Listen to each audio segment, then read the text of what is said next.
This video contains news and analysis related to a recent terror attack in Kashmir. The content may include sensitive visuals and discussions that could be distressing to some viewers. Viewer discretion is advised. We strongly condemn all forms of violence and terrorism. The purpose of the content is solely to inform and create awareness based on verified reports. Top quality और consistent performance के लिए सिर्फ silver pump नाम याद रखना। পাকিস্তান নামক দেশটার কি হবে বলুন তো? এই প্রশ্নটা এখন অনেকেই করছেন।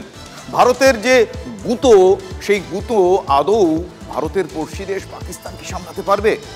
কিন্তু একটা মজার বিষয় কি জানেন, সরাসরি যুদ্ধে এখনো তাদের নামতে হয়নি। তার আগে পাকিস্তানের লেজে গোবরে দশা। যুদ্ধ শুরু হওয়ার আগেই পাকিস্তান সেনায় গণইস্তফার হিড়িক লেগে গিয়েছে।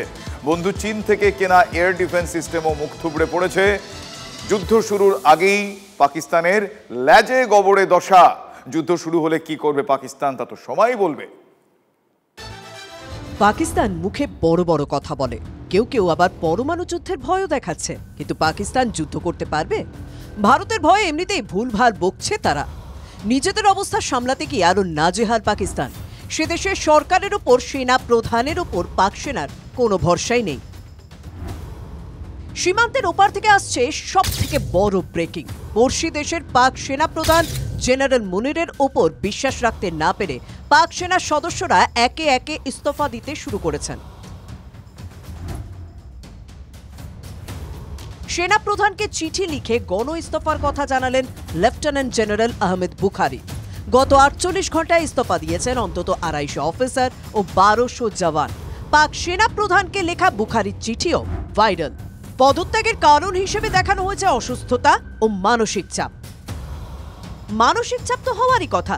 পাকিস্তানের সরকার ও সেনা প্রধানের একের পর এক ভুল ও নক্কারজনক সিদ্ধান্ত মেনে নিতে পারছে না পাক সেনার একটা বড় অংশ। পাক সেনার একটা অংশ বুঝতে পারছে তাদের দেশই একের পর এক ভুল করছে, সন্ত্রাসবাদে মদদ দিচ্ছে, আর যুদ্ধের সময় ভারতের দাপটের সামনে মৃত্যুর দিকে তাদের ঠেলে দিচ্ছে। যে সেনার মনোবল এই, তারা ভারতের সঙ্গে লড়াই করবে। পাক বাহিনীর পক্ষে এটা একটা বড় সেটব্যাক। তার কারণ যে কোনো এই ধরনের রেজিমেন্টেড ফোর্সে এই ধরনের যদি পদত্যাগ হয় এবং সেই চিঠি যখন বাইরে আসছে, তার মানে বাহিনীর একটা বড় অংশই তারা চাইছে এই চিঠিটা বাইরে আসুক। এটাও যেমন একটা দিক। অন্যদিকে এই গণ ইস্তফা কোথাও প্রমাণ করে যে সেনা প্রধান হিসেবে আসিফ মুনির খানের নেতৃত্ব নিয়ে কিন্তু কোথাও একটা সমস্যা রয়েছে। তার যে অধস্তন যারা সেনাকর্তা বা জওয়ানদের কোথাও হয়তো আস্থা রাখতে পারছেন না সেনা প্রধানের ওপর। এবং তৃতীয় যে বিষয়টা আসছে, যে পেহেলগাম পরবর্তী সময় যেভাবে ভারতের চাপ বাড়ছে এবং একটা যুদ্ধ পরিস্থিতি তৈরি হচ্ছে, অর্থাৎ ভারত যেভাবে প্রত্যাঘাতের পথে এগোচ্ছে, সেখান থেকে কোথাও আসিফ মুনিরের নেতৃত্বাধীন পাক বাহিনী মনে করছে না যে তারা এর মোকাবিলা করতে পারে বা তাদের একটা বড় সেটব্যাক হতে পারে। এই আতঙ্ক থেকেই বা এই জায়গা থেকেই হয়তো তারা মনে করছেন সেনাবাহিনী থেকে বেরিয়ে যাওয়াটাই শ্রেয়। এখানে কিন্তু শেষ নয়। পাকিস্তানের সেনাকে যেসব অস্ত্র নিয়ে লড়াই করতে হবে তার হালও যে বেহাল। কাজ করছে না বেশিরভাগ অস্ত্র, কাজ করছে না পাকিস্তানের এয়ার ডিফেন্স সিস্টেম। বন্ধু চীনের থেকে এই এয়ার ডিফেন্স সিস্টেম কিনেছিল পাকিস্তান, এখন সেটা অকেজো। এই অবস্থায় একটাই কথা বলা যায়, ভাবো পাকিস্তান, ভাবো নিজেদের করুণ অবস্থা দেখে সোজা হবে নাকি ভারতীয় সেনার গুঁতো খেয়ে। Bureau report, TV9 Bangla.